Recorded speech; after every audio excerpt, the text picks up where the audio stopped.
Insistent insecurity and favorism of one ethnic group over the others has become a rationale for division as Nigerians clamor to go their separate ways. However, is this the panacea that Nigeria needs? How can one ethnic group be more favored than the other?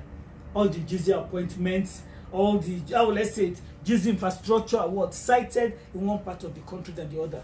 So of course, naturally, other groups will feel aggrieved. So if those ruling us at the moment cannot ensure one Nigeria for everyone, ensure the same treatment for every ethnic group, then let every ethnic group go its way. That's one. But then again, if you look at some countries and look at what has happened to those countries, you find out that sometimes going your own way does not make for what? Equity. I still remember when I was young, South Sudan, then there was not like South Sudan. Sudan was embroiled in a civil war for over 25 years. What we know today as South Sudan fought Sudan. They don't want to be part of Sudan for over 25 years. They finally got their independence about 6 or 7 years ago. I can't remember whether 6 or 7 years ago. And guess what? In South Sudan, started again killing themselves. That means that what? If we have a Oduduwa Republic, for instance, nothing guarantees that after some time, Ijebu and Egba will not start fighting. Ikale and Ilaje will not start fighting.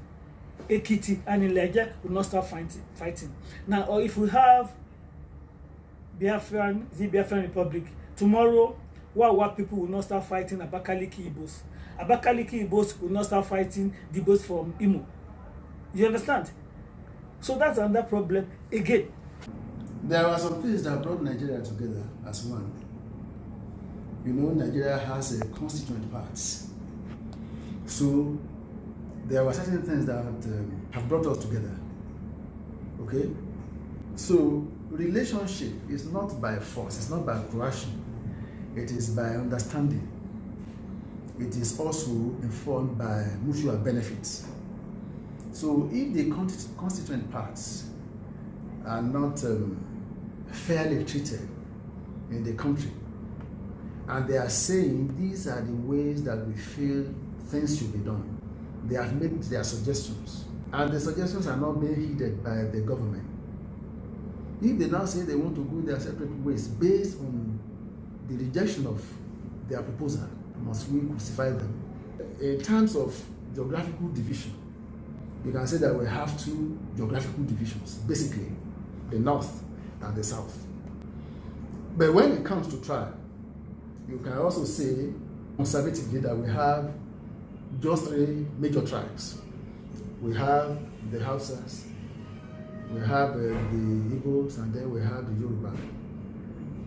However, that we have just the Hausas, Igbos, and Yorubas doesn't mean that those are the only 3 ethnic groups that we have in Nigeria. You are likely going to find that we speak in Nigeria almost 450 languages. And people have been asking that, okay, the only thing that can make us back down on our demand is to have restructuring in Nigeria. And then there was this national conference that was convened by the former president, Goodluck Jonathan, when he was there. There were some resolutions made that time. People are saying, let's revisit the resolutions of that conference. And yet the government is not yielding. And things are getting worse and worse every day, particularly look at insecurity. There's insecurity in the country. The herdsmen have taken over everywhere. They have annexed every place.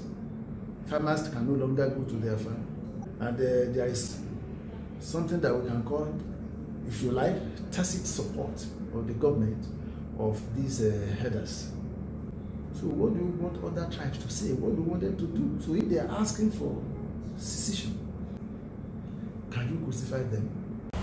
Now that we've heard from Nigerians, we hope that the government will put the best interest of the people at heart. I am Olabode Oluwakemi, reporting for Pen Radio TV.